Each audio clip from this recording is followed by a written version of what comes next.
Welcome to Hurry Up Pinball, the show where I teach you how to work on your pinball machine. Today I will walk you through how to adjust the left orbit ball guide, the left ramp, and the crypt kicker on Elvira's House of Horrors. So grab some tools and let's get going.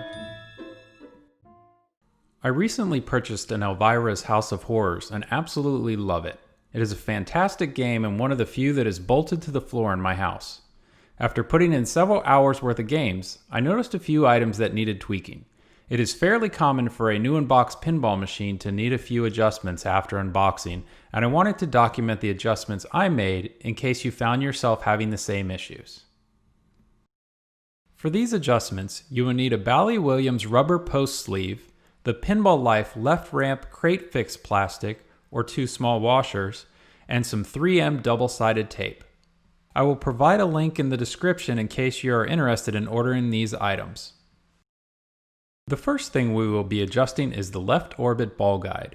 Here you can see that even with a full plunge, the left orbit ball guide is directing the ball into the bottom of the left slingshot. My game is set at 6.5 degrees and is level side to side. When I plunge the ball with less than full power, the ball hits further up the slingshot and in some instances will hit the rubber post that is directly above the trunk lock. With the pinball machine unplugged, open the coin door, remove the lockdown bar, close the coin door, and remove the playfield glass. Here is a look at the ball guide and the post rubber that we will be adjusting. In order to get to the mounting hardware for the ball guide, we will need to remove the 5 screws holding on the left ramp, along with the 2 lock nuts that are holding on the playfield plastic over the ball guide. Using a Phillips screwdriver, remove the 2 small screws at the bottom of the ramp.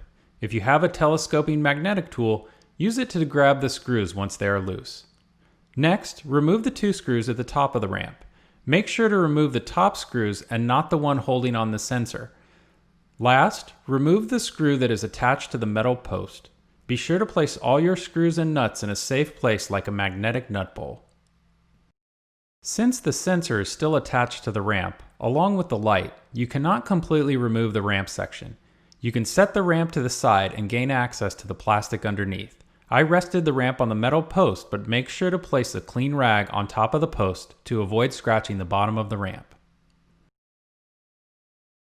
Here is a picture of how the top of the ramp is resting when the middle of the ramp is on the post. With the ramp to the side, we now need to remove the 2 lock nuts holding on this 2-level plastic. This plastic also has a sensor attached to it on the bottom near the trunk. If you remove the plastic with the pinball machine turned on, it will trigger the trunk kicker. Using a magnetic nut driver, remove the 2 lock nuts holding on the playfield plastic, then gently place the plastic off to the side. Be careful not to scratch the artwork on the bottom of the plastic on the threaded posts when moving it. This plastic has wires still connected to the sensor, so you cannot completely remove it, similar to the ramp. Just place it to the side to gain access to the ball guide. Here is a picture of the ball guide we will be repositioning and the post we will be adding additional rubber to. Using a nut driver, loosen the screw just a few turns. There is a through playfield mount a few inches away, so you will only be able to push the ball guide out a very short distance. After several trials, I found the best position to be almost even with the black ring on the playfield as seen in the follow-on picture. Once the ball guide is in the correct position, tighten the ball guide screw. After several attempts, I found this to be the ideal position for the ball guide. Next, remove the screw on top of the rubber post. Using a flathead screwdriver, place it at the bottom of the post and gently use up pressure to help remove the black rubber sleeve from the post. We are going to be piecing together a custom post to cover the additional space created by moving the ball guide out further.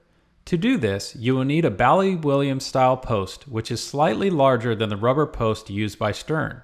Here is a picture of the 2 side by side, Stern on the left and Bally on the right.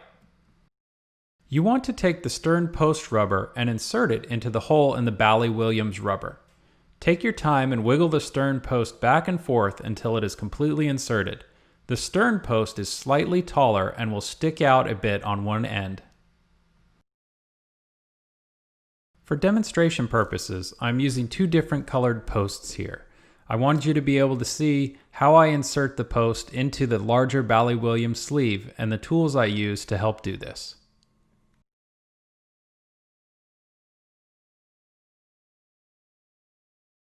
With the custom sleeve in hand, head back over to the pinball machine and install it on the post.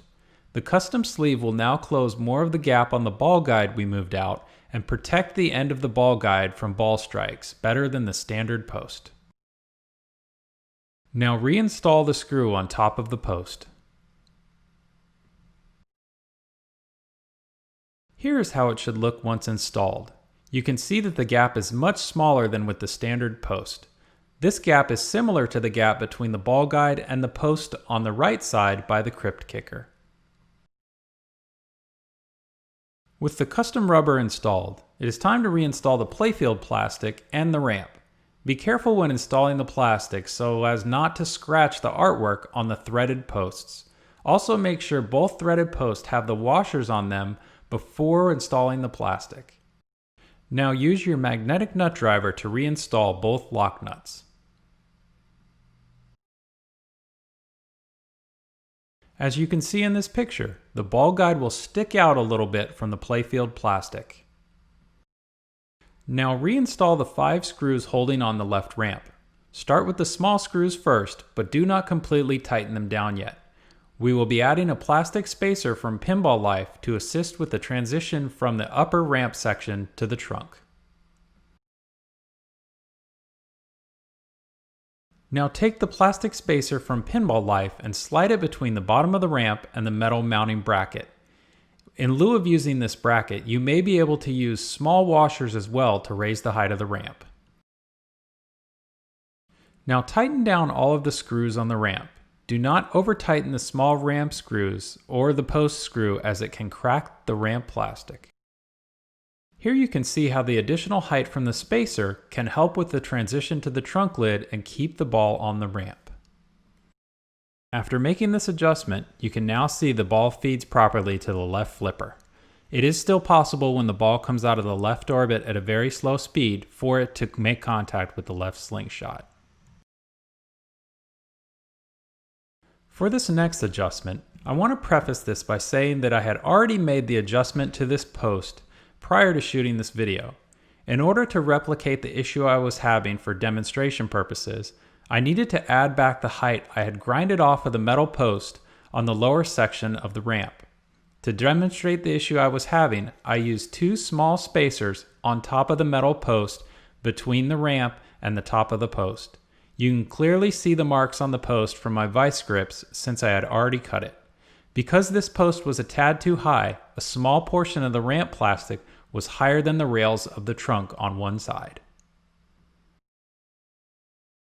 In this slow motion video, you can see what effect this has on the ball. While it is not common, I did have a handful of balls that were traveling really fast jump off the end of the ramp and straight into the drain. If you are having issues with the ball flying off the end of the ramp and into the drain, take a look at the section where the trunk lid meets up with the lower section of the left ramp. If it is higher than the trunk lid, you may need to remove some of the height on the metal post. If you are having this issue, remove the 3 screws holding on the lower section of the left ramp. You should not have any washers between the metal ramp and the top of the metal post. Again, I added these for demonstration purposes since the post had already been cut. Now use your nut driver to remove the metal post. I used a Dremel to grind off about 1/16 of an inch from the post. Here you can see a washer representing the amount I cut off the post. You could also use a grinding wheel or a metal file. Remove small increments at a time and check it frequently. Once you have removed any excess height from the post, use your nut driver to reinstall the metal post. Now reinstall the 3 screws holding on the lower section of the ramp. Remember not to over-tighten the screws as they can crack the ramp plastic if you do.